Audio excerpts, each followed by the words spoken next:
So guys, pasta tayo ngayon, prawn pasta. Ito ang unang procedure.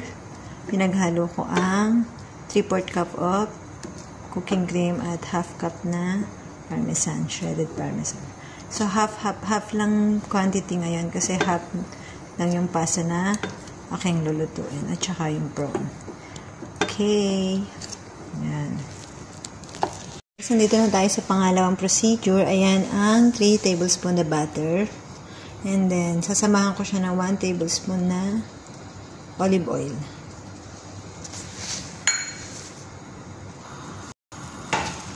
Ayan, nilagay ko na yung bawang na half tablespoon.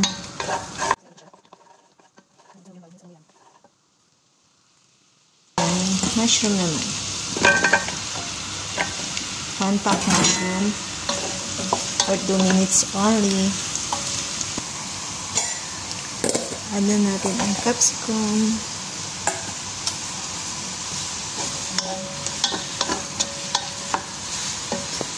Yellow capsicum.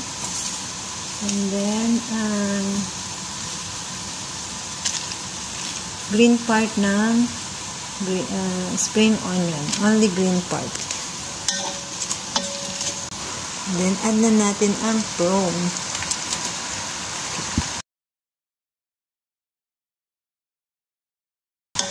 Nalagay ko ang spices. Half teaspoon black pepper. Half teaspoon allspice. 1 tablespoon soy sauce.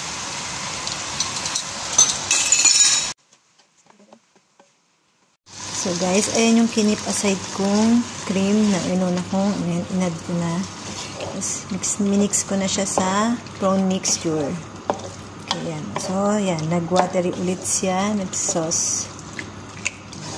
Ko-cover ko siya. Then, little boil.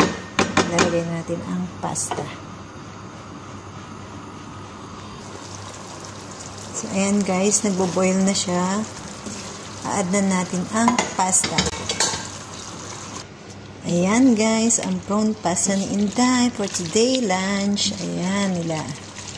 So, 5 to 10 minutes hanggang sa maluto lang. So guys, ayan. Habang iniintay natin ang pasta, gagawin na ni Inday ang kanyang Greek salad.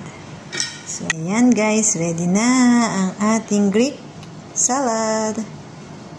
So, ayan guys, ready na ang ating Greek salad. May dressing na yan. Ready to eat na lang.